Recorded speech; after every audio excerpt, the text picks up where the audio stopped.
le rapport a révélé l'impunité qui caractérise la gouvernance de notre pays.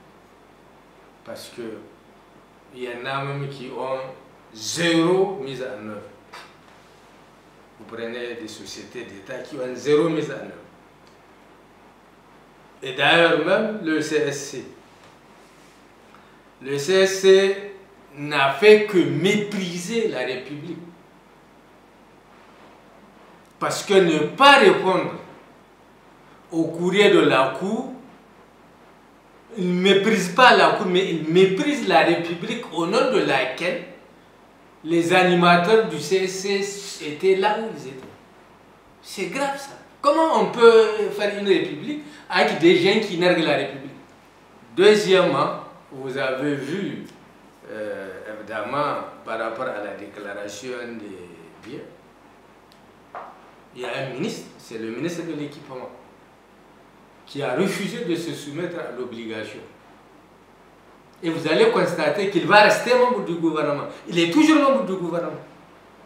Le président de la République a reçu le rapport. Et il a vu que c'est le seul ministre qui a refusé de se soumettre à l'obligation de la déclaration de biens. Mais il sera toujours dans la salle de conseil des ministres, peut-être même à quelques mètres du président de la République, garant de la Constitution. Voilà ce pays-là où là on est parti très loin. Le ministre de la Justice,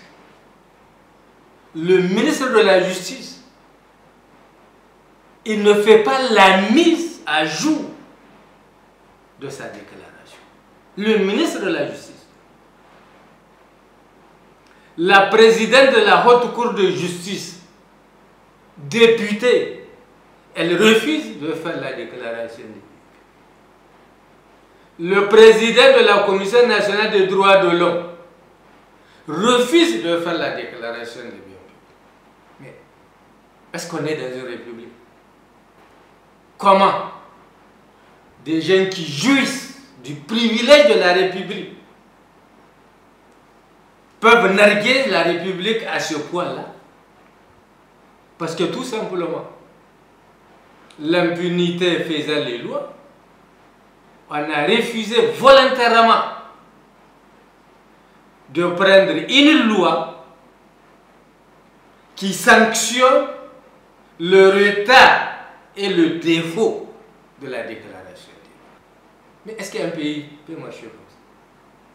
Des gens qui narguent la République, des gens qui jouissent du privilège de la République et qui narguent la République, qui transgressent la Constitution, qui transgressent la loi, au vu au sous de tout le monde, et on ne fait rien contre eux.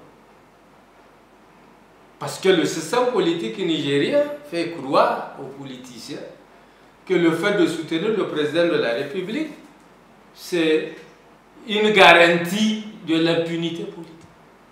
Et pour revenir au contenu, vous voyez, il y a des milliardaires ministres. Mais dans ce pays-là, on se connaît tous. Celui qui a hérité de l'argent, là, on sait, parce qu'il y a des traces. Le commerçant, on sait qui est commerçant, qui est homme d'affaires, qui a gagné jackpot, qui a gagné loterie, tout ça on sait. Mais quand on se réveille, de 2021 à 2020, le patrimoine des ministres augmente de 110%, mais il n'y a plus de raison à perdre. Non, maintenant on comprend pourquoi on est pauvre. On comprend pourquoi on est pauvre. Il y a un citoyen qui a fait une comparaison et qui révèle, sa comparaison révèle que pratiquement nos ministres et les ministres français ont pratiquement le même patrimoine. Or, nous sommes le pays le plus pauvre. La France est plus riche. Donc, le patrimoine des ministres du Niger, le pays le plus pauvre, leur patrimoine, en fait, ils narguent le citoyen lambda. ça n'a rien à voir, c'est le contraire du revenu des citoyens. Des gens qui vivent l'écrasante majorité avec moins de 2 dollars.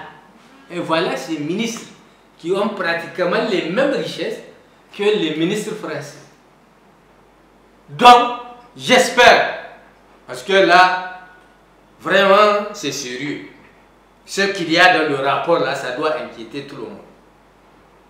Et je crois qu'il est temps d'interpeller le président de la République pour qu'il y ait une loi qui sanctionne le retard du dépôt et qui sanctionne le défaut de la déclaration.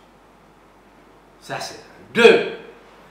Quand il y a le rapport, vous avez vu l'année passée le cirque, le gouvernement a organisé un séminaire gouvernemental. Mais la Cour des comptes, c'est une juridiction, c'est la plus haute. Ce qu'elle a dit là, il n'y a pas de débat, vous n'avez pas apprécié ça. Vous appliquez ou vous n'appliquez pas. Vous n'avez pas à aller dans un bureau climatisé pour raconter des histoires. Non. Il faut exécuter ou se taire. Et j'espère qu'ils ne vont pas se hasarder à faire le même cirque là. Et je crois que l'inquiétude qui est soulevée par ce rapport-là